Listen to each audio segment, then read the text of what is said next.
The world leader in Internet talk radio. You're listening to VoiceAmerica.com. Creating a promise for tomorrow through conscious living. Here's your host, Simone Myers.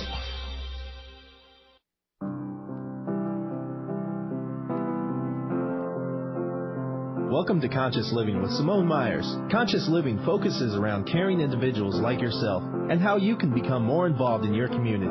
Now, showing you how to leave behind a legacy, here's the host of Conscious Living, Simone Myers. Welcome to the Conscious Living Show. I'm your host, Simone Myers, and I just got back of a 2-week trip in Europe, and so I hope you enjoyed our two previously recorded shows in the last couple of weeks. I also like to start out by explaining that I'm the director of the Center for Unified Research and Education, otherwise known as CURE. CURE is a 501c3 nonprofit organization started to act as an umbrella to help our own research, but others of like mind as well, that really is keeping with the mission of being beneficial to humanity and non-invasive to the environment. So each week we like to focus the show on either a particular kind of research project that we're doing or someone else is doing. And in the case of today's show, it's one of the most pressing needs, I believe, that affects all of us, and that is the immediate development and implementation of new and free energy. And that brings me to my guest today, which I'm very honored to have. Dr. Stephen Greer is an emergency room physician and former chairman of the Department of Emergency Medicine at Caldwell Memorial Hospital in North Carolina. He's a lifetime member of Alpha Omega Alpha, which is the nation's most prestigious medical honor society. And most notable, on May 9, 2001, Dr. Greer presided over the Disclosure Project press conference, which was from the National Press Club in D.C., which had the largest webcast audience in history. He's also author of several books, to include his latest, Disclosure, Military and Government Witnesses Reveal the Greatest Secrets in Modern History. He's also been seen on numerous television shows worldwide, to include The Larry King Show, CBS, BBC, NTV, and many others. And last but not least, he's currently the CEO of SEAS, which stands for Space Energy Access Systems, a company that's bringing us this wonderful new energy. So given all of that information, welcome to the show, Dr. Greer. Thank you. Glad to be here. Well, it's an honor to have you here, and I've been a long-time supporter of your work. I'd like you to maybe begin by, and I know you have a ton of information to share, but really the seriousness of our current situation and why we need to implement this new energy. Well, of course, I mean, what people are seeing now with oil prices and shortages is only the beginning. We are really at peak oil, and even if you did not run out of oil, the environmental consequences are becoming obvious to everyone but the most corrupted pseudo-scientists who are on the payroll of the oil companies. Essentially, you have a situation where you have a diminishing return to our civilization by staying on this noxious, polluting stuff. And what we have discovered, because we have a network of over 450 top-secret military and intelligence, as well as corporate witnesses, to illegally run covert programs, is that the solution to replacing oil has been in existence and actively suppressed for about 50 years. So the good news is that we don't need the stuff and we can get off of it. The bad news is that it's an enormously powerful vested interest that wants to keep us on it until the very, very end. And the consequences are only going to get worse. If you can imagine, if there's one more major natural disaster in L.A. or a terrorist bombing of a Saudi Arabian oil field, it would bring the entire Western civilization and industrial complex to its knees. So we're extremely vulnerable from a national security and economic point of view, and we are rapidly destroying the biosphere through global warming and the melting of the ice caps and glaciers around the world. And it's obviously time to phase out of these materials. Now, what I'm saying to people is that we really should have phased out of oil and coal and fossil fuels in the 50s when these solutions were discovered and actively then kept secret. So what our group is doing is saying, look, this is not a futuristic concept. This is something where we're playing catch-up because of 50 years of corruption. Exactly. And, you know, what I like about the fact that you've started this corporation is because many people ask me, you may have read my biography, my previous career in aerospace, I was on above top secret programs, and my father in the military held cosmic clearances. And so I think one of the things that people ask me all the time, and I know they've asked you this, is how can these things be kept secret? And the answer is compartmentalization. And most people just don't understand because they haven't been involved in the kind of programs that those few of us that have been briefed at those levels. And what it means is that you can be sitting there doing your work and think that you're attributing to a particular end product when in fact it's going into some kind of overall weapon system or some other, you know, really horrible system that we have no idea.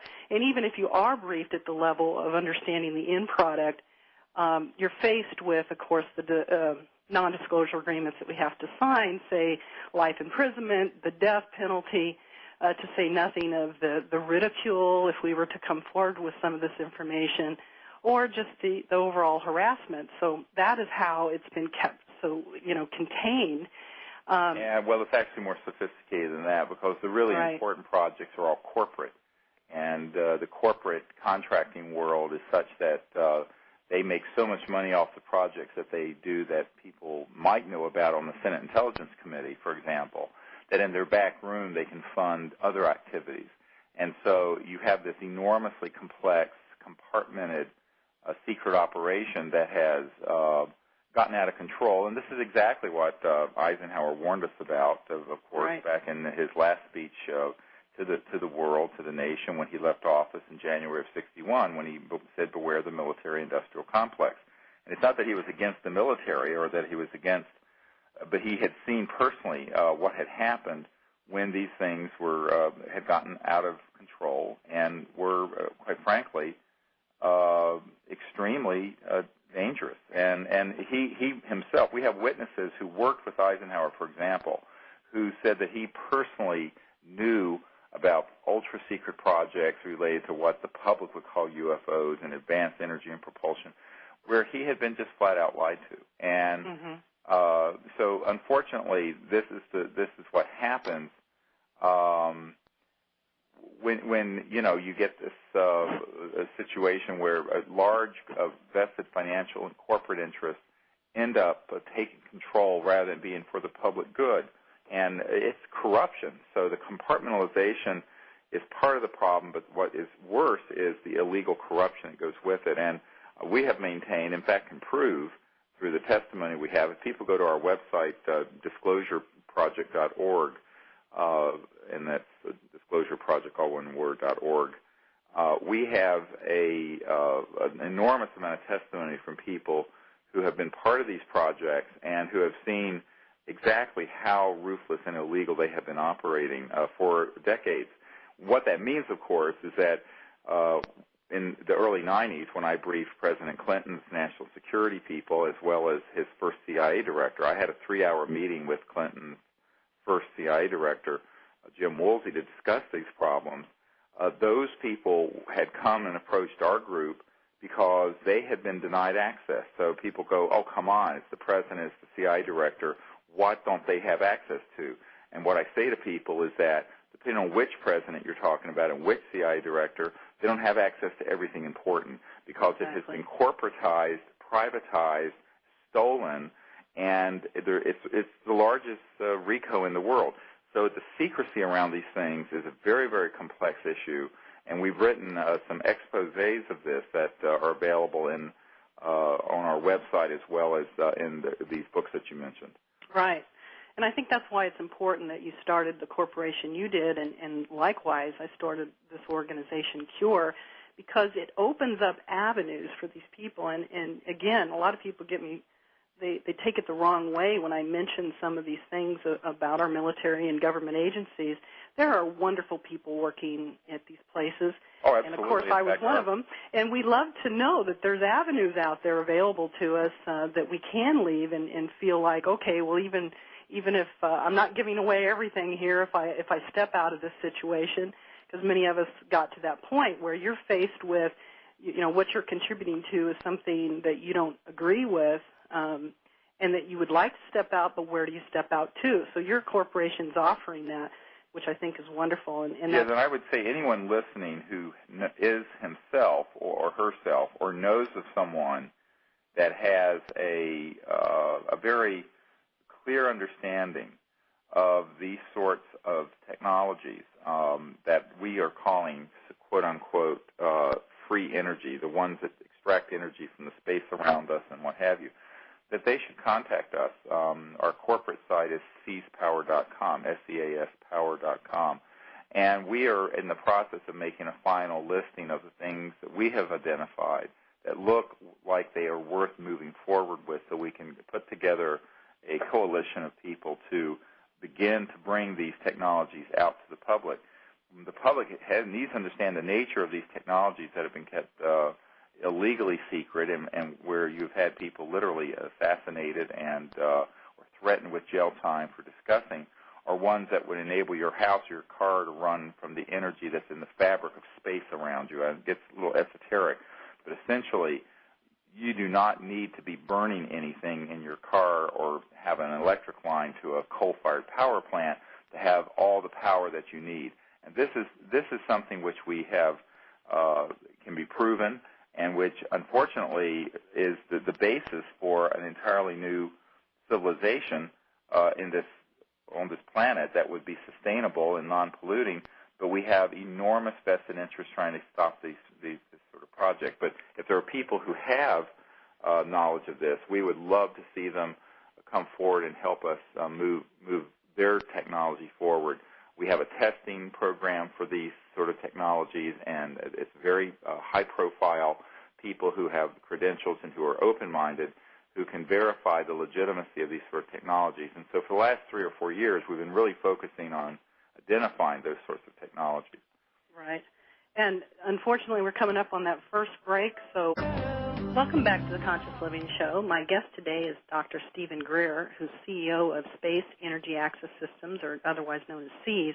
We're not taking callers today, but you can certainly write in your questions to me at consciousliving.show@yahoo.com, or I encourage you to go visit their website, which is seaspower.com, S-E-A-S power.com, all one word there.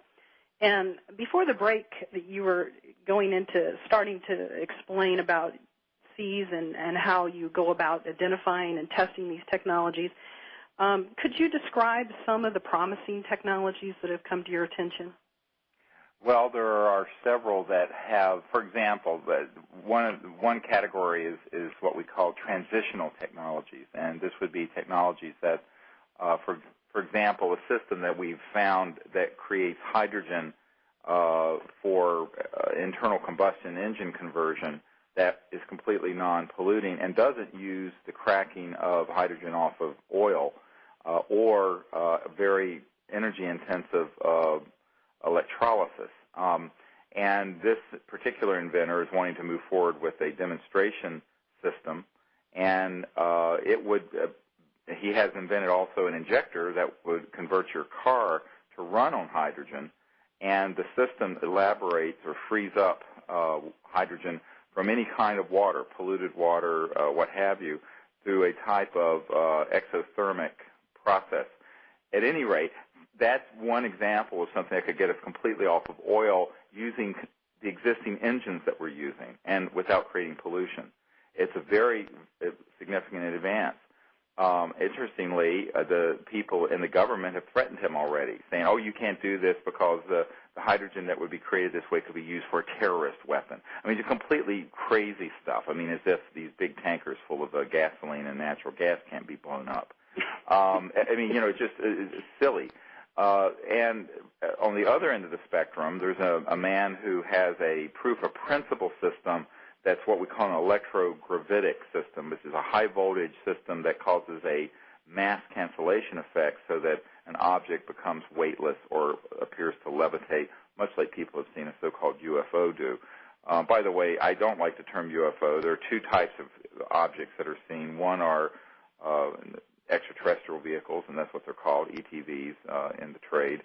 And the other are ARVs, which are alien reproduction vehicles, which are things made by Lockheed, Skunk Works, and Northrop that look like a UFO, but they're man-made, and they're using this sort of advanced high-voltage free energy type of mass cancellation technology. But this inventor is not part of a covert program. He has come across this from his own research, and we're convinced it's something which could be brought forward to create enormous amounts of clean and free energy, as well as be used in propulsion systems and transportation systems. There's a whole array of technologies that have fallen into what I call the category of ones that have existed and have then disappeared. Mm-hmm. And we're in the process of trying to identify those and say which of these have enough information around them that we could reconstitute that system. I don't want to go into specifics, but for example, there are a number of rotary systems similar to things that Tesla had apparently experimented with, better part of 100 years ago, that have been developed by other scientists that over the years have either been suppressed or have been confiscated, but which we're reconstituting the information on so that we could refabricate these systems. What's really needed is a serious R&D effort. Now, what SEAS, of course, does not have, huge amounts of funds to do this. And I find it a shame that, we have a $2,000 million, a $2 billion fund to figure out how to clean up coal when there's no money available to go into this kind of research. What you see is that they try to starve, and the system right now has been starving. And so the public that's listening needs to say, look, we need to identify the funders, the financial support, and others to sort of really put their money where their mouth is and say, we know these things, we can prove these technologies exist, we can prove they have existed, let's put a team of people together to reconstitute them, fabricate them, and then bring them out to the public. What I'm designed to do, and my group is designed to do, is to not be suppressed. Because, obviously with the level that we've been working at since the early 90s, we've had our share of threats and our share of cajoling and attempts to try to get us off our path, and we refuse to give in. And as soon as we find something that is strong enough and robust enough to say run your home independently from being tied into the coal-fired power grid, people don't realize that 57% of our electricity is still coming from burning coal, this noxious, nasty stuff that's causing acid rain and global warming. And as soon as we have that, we will come forward with it. And we will do so irrespective of any threats or irrespective of any inducements to sell out. So we have created an umbrella group to keep this whole effort clean, exactly, as it were, and pure, literally and figuratively, so that it is not corruptible. But obviously these technologies are very powerful. They're enormously powerful interests, because what people don't understand, it isn't about money the way you and I think of money. It's about geopolitical power. You're talking about technologies that would replace an $8 trillion part of the global economy that deals with gas, oil, coal, nuclear power, transportation, internal combustion engines. It's enormous. And so what you have is a power structure that's very top-heavy, 200 or 300 people who are involved in a policy group that actively keeps these sort of breakthroughs from the public by any means necessary, up to and including when I was involved with at the level of presidential intelligence and CI director, up to and including lying to and denying access to people at that level. Right. So this is something which is not only is illegal, but it's very dangerous. And I think that game has run its course, and the consequences of letting that game run further are going to be catastrophic for humanity. And we can see it. We've been warning of this for 15 years, and there are others before us who were warning. Eisenhower himself warned of the consequences of this sort of unchecked, illegal secrecy. But right. It's what we've decided to do is say, look, the government is probably never going to fix this problem. We have to fix it. So that's why we started an R&D effort to do so. And, anyone listening who has either the financial wherewithal or have technologies that they want to get in a very safe and quick pathway out to the public, they should get hold of us. Exactly, and I like to describe to people what we're talking about here, because often people, they look at something like this mega structure and they can't even imagine in their wildest imagination why it is that the people like you, me, and others that are interested in doing this can do this. We can come up with a solution. And one of the ways I like to describe free energy is, and I'm sure you're familiar with Dr. Hal Fox I had on the program in May, that if you build a box, that we just purchase a box that contains this, energy, it's like buying a radio. We pay for the unit of the radio itself, but we don't pay to change the channel. We don't pay a monthly service fee, and that is what we'd like to get to at a consumer level and also at our industry, so that all you're paying for is all the structure that goes into designing, developing, and implementing that box. And so once people get that, they're like, oh, my God, why isn't it like that? And it's the same thing with our cell phones. We're watching every day that, why are minutes free on the weekend but not during the week? Well, exactly. It's just a signal. So once you get it, that's all just based on greed, that we can change that. And that's how it's going to be done, is by people. It's not going to be done at the corporate level. It's not going to be done by our governments. And I know. It isn't. Right, exactly. And the other thing that I think that's lately with hurricane, the relief efforts are coming first from people. And when we see that, when we gather in the groups that we can, and we're coming from our heart like this is happening, that we see what we're capable of doing together. So again, I have to give you credit for opening up an avenue for people, which is credible, respected, and people can feel comfortable to come forward, whether they want to invest or whether they want to actually come forward with a technology, which leads me to a question. What do? They go to your website? Is there a questionnaire? Is there a certain technology criteria, a set of requirements that they have to meet that you will even consider? On the SEAS website, seaspower.com, there is a technology evaluation form that is an intake form for us to sort of see if it meets the criteria of what we're looking for. And, of course, for many people, the first thing that they don't want to do is have it vetted and tested properly. And this is why most of these technologies never see the light of day. We have got to grow up with this whole new energy effort into understanding the need for reproducibility, scientific reproducibility, and the ability to have independent, honest, and I'm not talking about crooked university people or laboratory people, but honest people evaluate the efficacy and claims of the inventor of the device. What you find is that many people don't want to do that. They want you to, just take your word for it. I said, but that isn't how it works. And then they want to be secretive. And I said, well, if you're wanting to get this out to 6 billion people, you can't keep it a secret. Right. So, I mean, it's ridiculous. It's circular thinking. So what we're trying to do is explain to people, look, we're an entity as an organization and as a network of people that involves thousands of people, millions of followers around the world who follow our work, and really good access to the friendly people in the government and the friendly people in the Congress and in other governments that can be the lead group to move something like this out. But it has to go through a certain amount of reproducibility, testing, and proof, and probably further R&D. Very few of these things that we've identified are ready to, start cranking out like widgets on a manufacturing. Right. Like none of them are. They all need further R&D. And so what we're doing right now, quite frankly, are identifying at least not a final list, but a comprehensive list of the research that we've done for the last 3 or 4 years of the absolute best systems that we could go forward with further R&D to be deployed or to be actually sent out to the public as a solution to fossil fuels. And we're doing this in a very methodical and scientific way. And we have excellent scientists, by the way, who are highly credible people at mainstream institutions who have studied this issue and know that it's possible. In other words, they're not there to debunk it or to tear it down. So we have actively put together the largest network in the world of people who can support such an effort and bring it forward.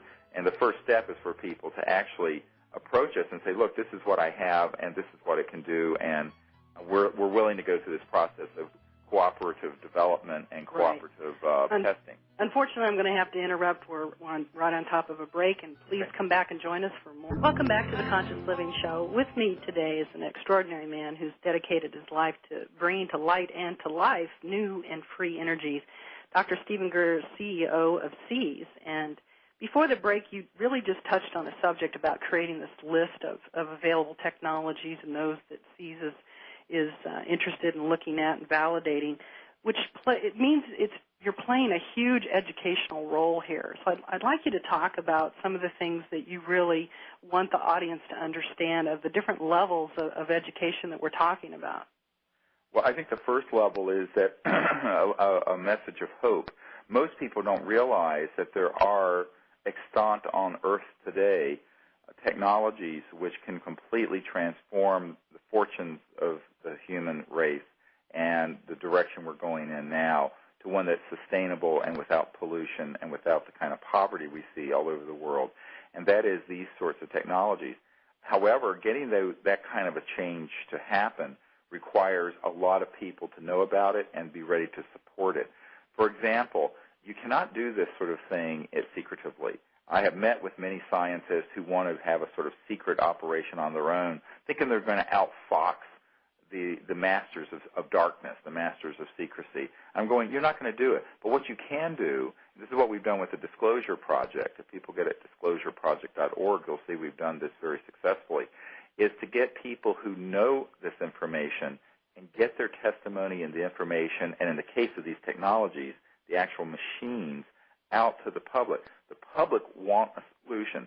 99.999% of the human race would like to see these sort of energy solution and environmental solutions actually brought forward. So they're your natural constituency. They're your natural supporters.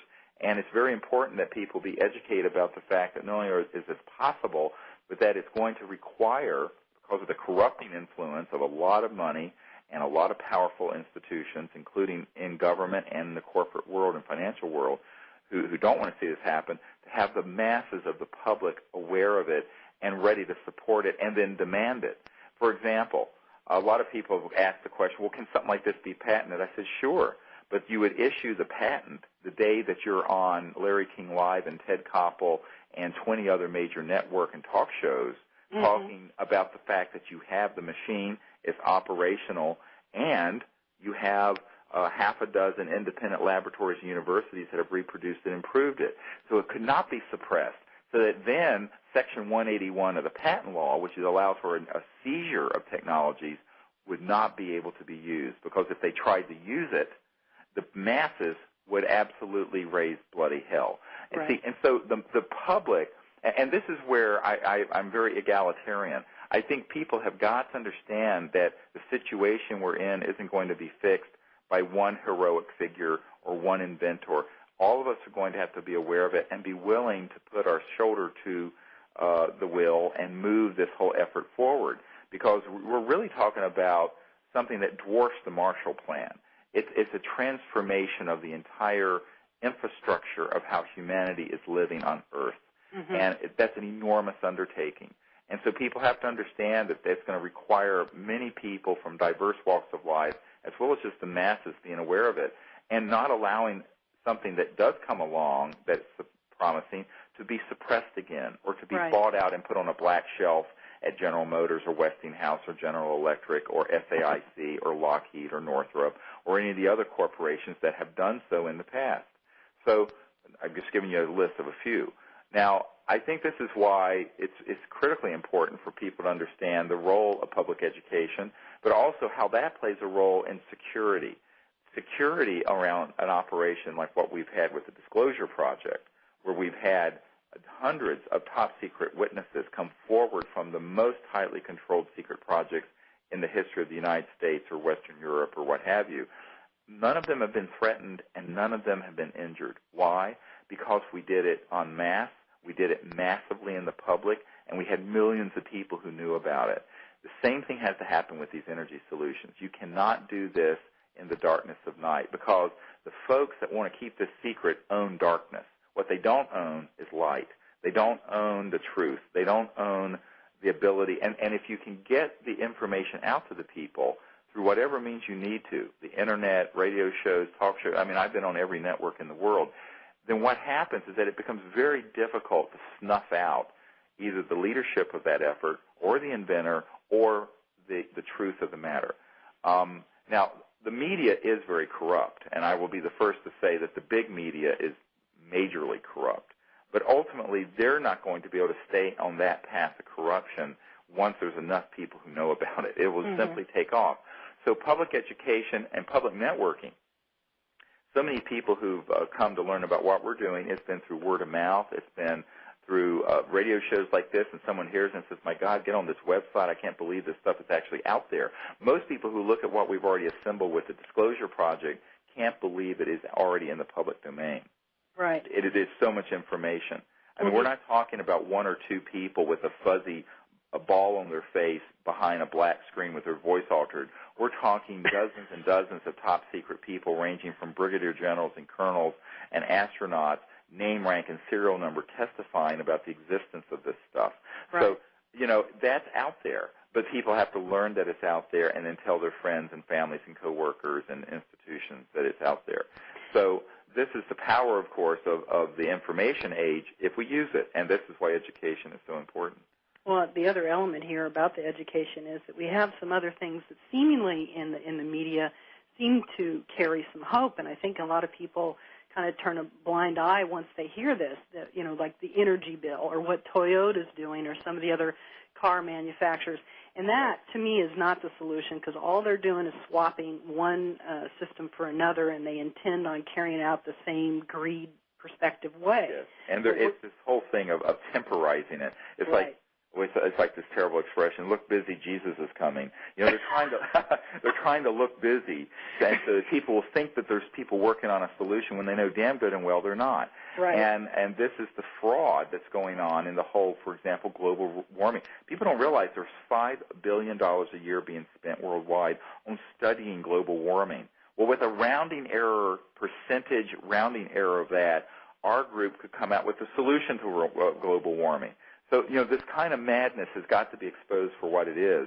I have left my work as an emergency and trauma physician and given up my income, and I'm doing this for free, quite frankly, to try to get this resolved, because I tell people now my patient is Gaia, Earth, and her 6 billion children, that we have got to view this as a time where it's a critical emergency for the world to find these solutions. And if we look to Big Brother and these big corporations to do it, we're going to find that it's going to be a day late and a dollar short.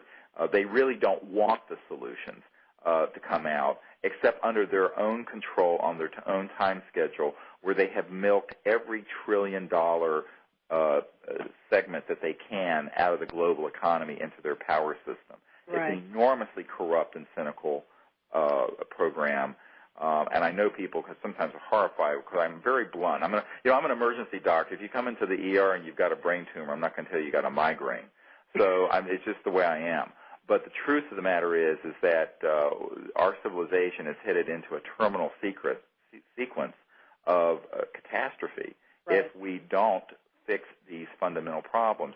The good news is that we can fix them, but we're going to need a lot more support than is out there right now. For example, I'm always laughing at people, and I hear about some of these environmental trusts that have $600 million a year budgets, like the Nature Conservancy, and some of these things. I'm thinking, for a tiny fraction of that, we could develop and have fully operational within 2 years technologies that would fix the entire environmental problem. Exactly. But you cannot get to. Why aren't those people doing that? I think there's stupidity and corruption at every level, but as you said earlier, more importantly, a lack of knowledge and education. We've got to get the facts and the education to the right people so that the level of support that's there. Dr. Brian O'Leary, who is an Apollo astronaut, and I met this spring about this, and he said, look, we really need between $50 and $100 million, which would be a small R&D effort in industry, by the way, or in government, when you're talking about $2 billion just figuring out how to clean up 10% more of the pollution from coal. I mean, but a relatively small amount of funding would enable this effort to get professionalized to the point that I am certain within a couple of years there would be definitive solutions and replacements for all the fossil fuel and nuclear power problems that we're facing. Why isn't that happening? It's an interesting question. We have to ask the question, why isn't it happening? And then we have to say, let's put together an effort to change this direction. The Chinese have a wonderful saying, unless we change directions, we're likely to end up where we're going. Exactly. Okay, and no one's saying, well, where are we going? Well, we're going to head into more Katrinas, more infrastructure collapse, more global terrorism because we're decamped in the Middle East where we're not wanted, trying to protect our oil interests, more environmental disasters in the way of global warming, and greater disparity between the wealthy and poor countries, which breeds unrest and war and terrorism. We're not going to fix these problems from the level of consciousness that's created. We need a whole new way of thinking, a whole new technology. Right.